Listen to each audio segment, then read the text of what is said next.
What is the goal of DOGE, and I think a significant part of the presidency is to restore democracy. This may seem like, well, are we in a democracy? Well, if you don't have a feedback loop, FAX would have to, if you sorry. So tell you, gravitas can be difficult sometimes. If there's not a good feedback loop from the people to the government, and if you have rule of the bureaucrat, or if the bureaucracy is in charge, and then what meaning does democracy actually have? If the people cannot vote and have their will be decided by their elected representatives in the form of the president and the Senate and the House, then we don't live in a democracy. We live in a bureaucracy. So it's incredibly important that we close that feedback loop, we fix that feedback loop, and that the public's elected representatives, the president, the House, and the Senate, decide what happens, as opposed to a large, unelected bureaucracy. This is not to say that there aren't some good people who are in the federal bureaucracy, but you can't have an autonomous federal bureaucracy. You have to have one that is responsive to the people. That's the whole point of a democracy. And if you asked the founders today and said, what do you think of the way things have turned out? Well, we have this unelected, fourth unconstitutional branch of government, which is the bureaucracy, which has, in a lot of ways, currently more power than any elected representative. And this is not something that people want, and it does not match the will of people. So we've got to fix. We've also got to address the deficit. We've got a $2 trillion deficit. If we don't do something about this deficit, the country's going bankrupt. It's really astounding that it's optional to reduce the federal expenses. It's essential for America to remain solvent as a country, and it's essential for America to have the resources necessary to provide things to its citizens and not simply be servicing vast amounts of debt.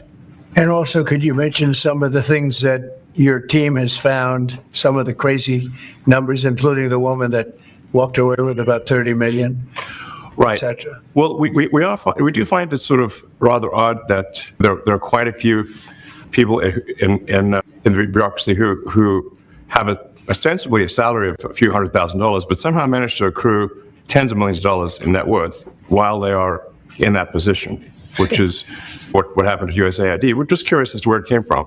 Maybe they're very good at investing, in which case we should take their investment advice, perhaps.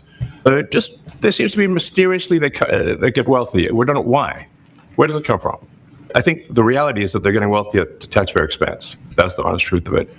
If you look at, say, Treasury, for example, basic controls that should be in place in any company, such as making sure that any given payment has a payment categorization code, that there is a comment field that describes the payment, and that if a payment is on the do not pay list, that you don't actually pay it. None of those things are true currently. So the reason that departments can't pass audits is because the payments don't have a categorization code. It's like just a massive number of blank checks just flying out the building. So you can't reconcile blank checks. You've got comment fields that are also blank, so you don't know why the payment was made. And then we've got a truly absurd, a do not pay list, which can take up to a year for an organization to get on the do not pay list. And this, we're talking about terrorist organizations, we're talking about known fraudsters, known aspects of waste, known things that do not match any congressional appropriation. It can take up to a year to get on the list. And even once on the list is not used. It's mind-blowing. So what we're talking about here, we're really just talking about adding common sense controls that should be present, that haven't been present. So you say, like, well, how could such a thing arise? That seems crazy. When you understand that really everything is geared towards complaint minimization, so then you understand the motivations. So if people receive money, they don't complain, obviously. But if people don't receive money, they do complain. And the fraudsters complain the loudest and the fastest. So then when you understand that, then that makes sense. Oh, that's why everything they approve all the payments at Treasury. Because if you approve all the payments, you don't get complaints. But now we're saying that, no, actually, we are going to complain. If money is spent badly, if your taxpayer dollars are not spent in a sensible and frugal manner, then that's not okay. Your tax dollars need to be spent. Why is that? Like, it's just common sense. It's not draconian or radical, I think. It's really just saying, let's look at each of these expenditures and say, is this actually in the best interest of the people? And if it is, it's approved. If it's not, we should think about it. So there's crazy things like just cursory examination of Social Security, and we've got people in there that are 150 years old. Now, do you know anyone who's 150? I don't. Okay. They should be on the Guinness Book of World Records. They're missing out. So, that's the case where, I think they're probably dead. It's my guess. Or they should be very famous, one of the two. And then there's a whole bunch of Social Security payments where there's no identifying information. Well, why is there no identifying information? Obviously, we want to make sure that people who deserve to receive Social Security do receive it, and that they receive it quickly and accurately. Also, another crazy thing. So, one of the things is we are trying to sort of right-size the federal bureaucracy, just make sure that this. Obviously, there needs to be a lot of people working for the federal government, but not as many as currently. So we're saying, let's if people can retire, with full benefits and everything, that would be good. They can retire, get their retirement payments, everything. And then we were told, this is actually, I think, a great anecdote, because we were told the most number of people that could retire possibly in a month is 10,000. We're like, well, why is that? Well, because all the retirement paperwork is manual on paper. It's manually calculated, then written down on a piece of paper. Then it goes down a mine. And what do you mean a mine? There's a limestone mine where we store all the retirement paperwork. And you look at a picture of this mine. We'll post some pictures afterwards. And this mine looks like something out of the 50s because it was started in 1955. It looks like it's like a time warp. And then the speed, the limiting factor is the speed at which the mine shaft elevator can move determines how many people can retire from the federal government. And the elevator breaks down sometimes, and then nobody can retire. Doesn't that sound crazy? There's 1,000 people that work on this. So I think if we take those people and say, you know what, instead of working in a mine shaft and carrying manila envelopes to boxes in a mine shaft, you could do practically anything else. And you would add to the goods and services of the United States in a more useful way. So anyway, I think, that's an example. At a high level, if you say, how do we increase prosperity, is we get people to shift from roles that are low to negative productivity to high productivity roles. And so increase the total output of goods and services, which means that there's a higher standard of living available for everyone. That's the actual goal. Everyone's very quiet. Well, so don't people normally this quiet? Your detractors, Mr. Musk. I have to what? Including a lot of Democrats. I have detractors? You do, sir. I don't believe it. Say that you're orchestrating a hostile takeover of government and doing it in a non-transparent way. What's your response to that criticism? Well, first of all, you couldn't ask for a stronger mandate from the public. The public voted, we have a majority of the public voting for President Trump. We won the House, we won the Senate. The people voted for major government reform. There should be no doubt about that. That was on the campaign. The president spoke about that at every rally. The people voted for major government reform, and that's what people are going to get. They're going to get what they voted for. And a lot of times, people that don't get what they voted for, but in this presidency, they are going to get what they voted for. And that's what democracy is all about. Mr. Musk, the White House says that you will identify and excuse yourself from any conflicts of interest that you may have. Does that mean that you are, in effect, policing yourself? What are the checks and balances that are in place to ensure that there is accountability and transparency? Well, we actually are trying to be as transparent as possible. In fact, we post our actions to the DOGE handle on X and to the DOGE website. So all of our actions are maximally transparent. In fact, I don't think there's been, I don't know of a case where an organization has been more transparent than the DOGE organization. So the kind of things we're doing are, I think, very, very simple and basic. They're not, what I mentioned, for example, about Treasury, just making sure that payments that go out, taxpayer money that goes out, is categorized correctly, that the payment is explained, that organizations on the do not pay list, which takes a lot to get there, that actually are not paid, which currently they are paid. These are not individual judgment decisions. These are about simply having sensible checks and balances in the system itself to ensure that taxpayer money is spent well. So it's got nothing to do with, say, a contract with some company of mine at all. But there is a conflict of interest when it comes to you yourself. For instance, you've received billions of dollars in federal contracts when it comes to the Pentagon, for instance, which the president, I know, has directed you to look into. Yeah. Are you policing yourself in that? Is there any sort of accountability check and balance in place that would provide any transparency for the American people? Well, all of our actions are fully public. So if you see anything, you say like, wait a second, hey, Elon, that seems like maybe that's, there's a conflict there. It's not like people are going to be shy about saying that. They'll say it immediately, Including you yourself. Yes. But what transparency is what builds trust, not simply somebody asserting trust. So not somebody saying they're trustworthy, but transparency. So you can see everything that's going on.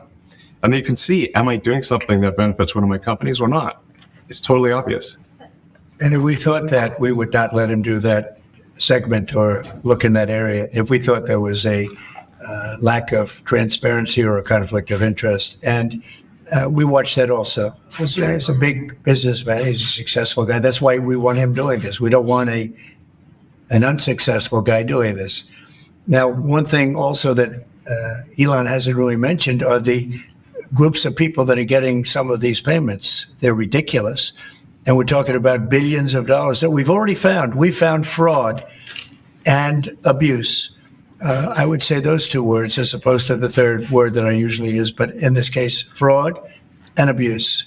It's abusive because most of these things are virtually made up, or certainly money shouldn't be sent to them. And you know what I'm talking about. It's crazy. So, but we're talking about tens of billions of dollars that we've already found. And now a judge who's an activist judge wants to try and stop us doing this. Why? Why would they want to do that? I campaigned on this. I campaigned on the fact that I said government is corrupt. And it is very corrupt. It's very, very, it's also foolish. As an example, a man has a contract for 3 months and the contract ends, but they keep paying him for the next 20 years, because nobody ends a contract. You got a lot of that. A contract that's a 3-month contract. Now, normally, if you're in a small, in all fairness, it's the size of this thing is so big. Yeah. But if you contract and you're in a regular business, you end the contract in 3 months, it's a consultant. Here's a contract for 3 months, but it goes on for 20 years. And the guy doesn't say that he got money for 20 years, They don't say it. They just keep getting checks month after month. And you have various things like that, and even much worse than that, actually, much worse. And I guess you call that incompetence, maybe. Yeah. It could be corruption. It could be deals made on both sides, where I guess the money he kicks. I think he has a lot of kickback here. I see a lot of kickback here. There's a lot of kickback. Tremendous kickback, because nobody could be so stupid to give out some of these contracts. So he has to get a kickback.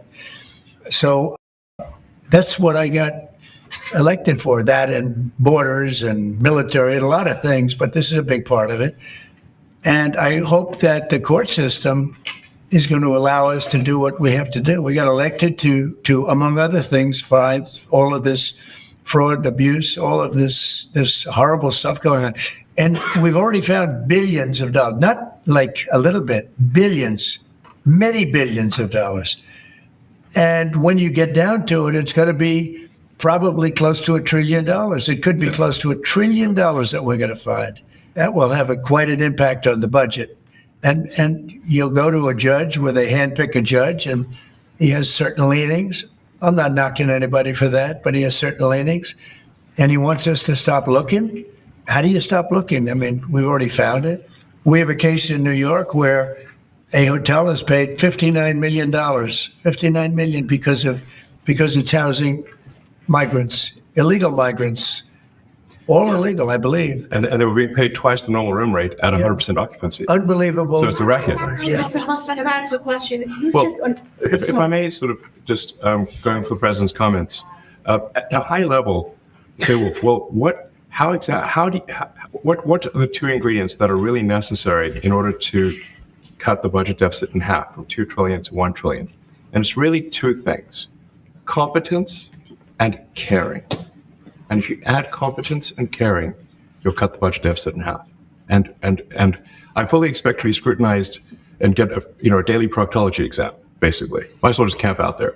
So it's not like I think I can get away with something. I'll be scrutinized nonstop. But with support of the president, we can cut the budget deficit in half from 2 trillion to 1. And then with deregulation, because there's a lot of sort of regulations that don't ultimately serve the public good.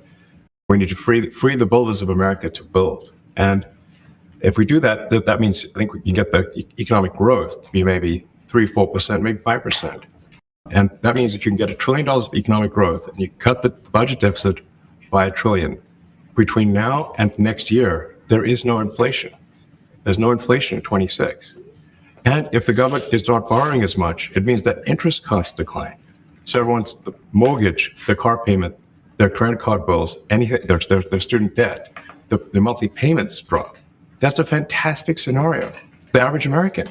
I mean, imagine they're going down the grocery aisle and the prices from one year to the next are the same, and their mortgage, all their debt payments dropped. How great is that for the average American? We had That's no what we're idea. We had no idea we were going to find this much, and it's open. It's not like complicated. It's not simple stuff. complicated. It's Just a lot of work. We Yeah. can't believe it. A lot of work, a lot of smart people involved. Very, very smart people. But you're talking about anywhere maybe 500 billion. It's crazy the kind of It is crazy. about. You know, normally when you're looking at something, you'll find you're looking for 1 out of 100. Here, you're almost reversing it. You look for one that's good. Yeah. And you can look at the title and you say, why are we doing this? Why are we doing that? And the public gets it. You know, the public gets it. You've seen the polls. The public is saying, why are we paying all this money? This for years, this has gone on. Senator, Yeah, go ahead. Wait, go ahead. Senator Rand Paul today said that DOGE cuts will ultimately need a vote in Congress. Do you agree with that? Is that the I plan? really don't know. I know this. We're finding tremendous fraud and tremendous abuse.